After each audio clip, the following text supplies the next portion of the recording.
Hello friends, welcome back to my YouTube channel. माझ्या let study या YouTube चॅनलमध्ये तुमचं स्वागत आहे. आज आपण 12वी हिंदी या विषयातील साहित्य संबंधी सामान्य ज्ञान याचे प्रश्न पाहणार आहोत. एकूण पाठामध्ये आपले किती प्रश्न आहेत ते एकूण प्रश्न आपण या व्हिडिओमध्ये पाहणार आहोत आणि त्याची उत्तरे देखील पाहणार आहोत. बोर्डाच्या प्रश्नपत्रिकेमध्ये आपल्याला साहित्य संबंधी सामान्य ज्ञान या संदर्भामध्ये प्रश्न विचारले जातात. एकूण 4 प्रश्नांपैकी आपल्याला 2-2 प्रश्न लिहायचे असतात. पहला, चतुष्पदी के लक्षण लिखिए. चतुष्पदी में 4 चरण होते हैं. इसके प्रथम, द्वितीय और चतुर्थ चरण में तुकबंदी होती है. यह चौपाई की तरह होता है. इसमें 4 चरणों वाला छंद होता है. दूसरा, त्रिलोचन जी के 2 काव्य संग्रहों के नाम. धरती और दिगंत. पाठाच्या खाली जे साहित्य संबंधी सामान्य ज्ञानवर आधारित प्रश्न दिलेले असतात तेच प्रश्न बोर्डाच्या प्रश्नपत्रिकेला पडत असतात. त्यामुळे सर्व पाठाखाली दिलेले साहित्य संबंधी सामान्य ज्ञान एकत्रित करून पाठांतर करणे गरजेचे आहे. काही प्रश्नांची उत्तरे तर फक्त एका वाक्यामध्ये आहेत, त्यामुळे तुम्हाला सहज मार्क मिळून जातील. तीसरा, निराला जी का मूल नाम.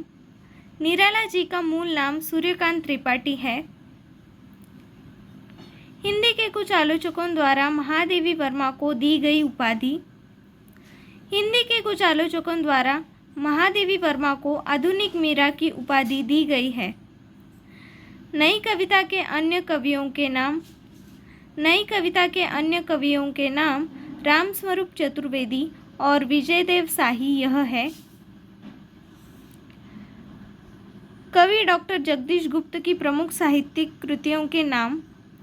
उत्तर, कवि डॉक्टर जगदीश गुप्त की प्रमुख साहित्यिक कृतियों के नाव. नाव के पाँव, शब्ददंश, हिमविद्ध, गोपा गौतम, काव्य संग्रह, शंभुक खंडकाव्य, भारतीय कला के पदचिन्ह, नई कविता, स्वरूप और समस्याएं, केशवदास आलोचना, नई कविता पत्रिका आदि हैं. सुदर्शन जी का मूल नाम. सुदर्शन जी का मूल नाम बद्रीनाथ है. सुदर्शन ने इस लेखन की लेखन परंपरा को आगे बढ़ाया है. सुदर्शन जी ने प्रेमचंद जी की लेखन परंपरा को आगे बढ़ाया है. गुरु नानक जी की रचनाओं के नाम. गुरु ग्रंथ साहिब. गुरु नानक जी की भाषा शैली की विशेषताएं. गुरु नानक जी की भाषा शैली सहज सरल है. उनकी काव्य भाषा में फारसी, मुल्तानी, पंजाबी, सिंधी, खड़ी बोली और अरबी भाषा के शब्द समाये हुए हैं. वृंद जी की प्रमुख समस्याएं. वृंद सत्सई, समेत शिखर छंद, भाव पंचाशिका, पवन पचीसी, हितोपदेश संधि, यमक सत्सई, वचनिका, सत्य स्वरूप आदि रचनाएं हैं. दोहा छंद की विशेषता. दोहा अर्धसम मात्रिक छंद है. दोहे के प्रत्येक चरण के अंत में लघु वर्ण आता है. इसके 4 चरण होते हैं. प्रथम और तृतीय चरण में 13-13 मात्राएं होती हैं तथा द्वितीय और चतुर्थ चरण में 11-11 मात्राएं होती हैं, मतलब 11-11 मात्राएं होती हैं. कन्हैयालाल मिश्र प्रभाकर जी के निबंध संग्रहों के नाम लिखिए. जिंदगी मुस्कुराई, बाजे पायलिया के घुंघरू, जिंदगी लहलहाई, महके आंगन चहके द्वार आदि नाम हैं. लेखक कन्हैयालाल मिश्र प्रभाकर जी की भाषा शैली. कन्हैयालाल मिश्र प्रभाकर जी की भाषा शैली सहज, सरल और मुहावरेदार है, जो कथ्य को दृश्यमान और सजीव बना देती है. तत्सम शब्दों का प्रयोग भारतीय चिंतन मनन को अधिक प्रभावशाली बनाता है. नई कविता का परिचय.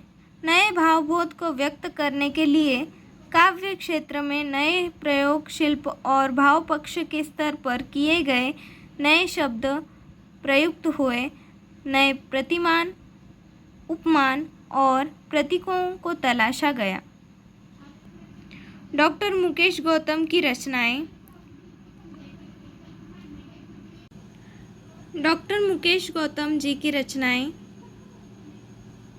अपनों के बीच, सतह और शिखर, सच्चाइयों के रूबरू, वृक्षों के हक में, लगातार कविता, प्रेम समर्थक हैं पेड़, इसकी क्या ज़रूरत थी, कविता संग्रह आदि। आशा रानी वोरा जी के लेखन कार्य का प्रमुख उद्देश्य विभिन्न क्षेत्रों में अग्रणी रही महिलाओं के जीवन संघर्ष को चित्रित करना और वर्तमान नारी वर्ग के सम्मुख आदर्श प्रस्तुत करना आशा रानी वोरा जी के लेखन कार्य का प्रमुख उद्देश्य रहा है। आशा रानी वोरा जी की रचनाएं। भारत की प्रमुख महिलाएं, स्वतंत्रता सेनानी लेखिकाएं, क्रांतिकारी किशोरी, स्वाधीनता सेनानी, लेखक, पत्रकार आदि। कैलाश सेंगर जी की प्रमुख रचनाओं के नाम। सूरज तुम्हारा है, गज़ल संग्रह, यहाँ आदमी नहीं जूते भी चलते हैं, सुबह होने का इंतज़ार, कहानी संग्रह। गज़ल इस भाषा का लोकप्रिय काव्य प्रकार है। गज़ल उर्दू भाषा का लोकप्रिय काव्य प्रकार है। कोकजाया कहानी के अनुवादक का नाम बैद्यनाथ झा। कहानी विधा की विशेषता। कहानी विधा में जीवन के किसी एक अंश अथवा प्रसंग का चित्रण मिलता है। ये कहानियाँ प्रारंभ से ही सामाजिक बोध को व्यक्त करती रहती हैं। समाज के बदलते मूल्यों एवं विचार तथा दर्शन ने सामाजिक कहानियों को प्रभावित किया है। लोकगीतों की दो विशेषताएं। लोकगीतों में गेयता तत्व प्रमुख होता है। लोकगीत मुख्यतः जनसाधारण के त्योहारों से संबंधित होते हैं। लोकगीतों के दो प्रकार, कजरी, सोहर, बन्ना बन्नी। अशा पद्धतीने साहित्य संबंधी सामान्य ज्ञानावर आधारित एकूण 24 प्रश्न आपण पाहिलेले आहेत। हे 24 प्रश्नांपैकी तुम्हाला बोर्डाच्या परीक्षेला प्रश्न पडतील, तर हे 24 प्रश्न तुम्ही पाठ करून ठेवायचे आहेत, जेणेकरून यामधील जर कोणतेही प्रश्न आले तरी तुम्हाला लिहिता आले पाहिजेत। अशा पद्धतीने आपला या ठिकाणी व्हिडिओ पूर्ण झालेला आहे। जर तुम्हाला माझा व्हिडिओ आवडला असेल तर प्लीज लाईक करा, जास्तीत जास्त विद्यार्थ्यांपर्यंत माझे व्हिडिओज पोहोचवा आणि माझ्या चॅनलला सबस्क्राईब करा, जेणेकरून असेच व्हिडिओज तुमच्यापर्यंत पोहोचतील। धन्यवाद।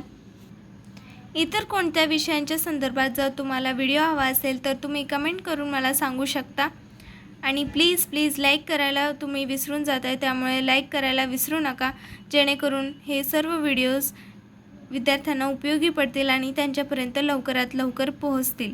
धन्यवाद।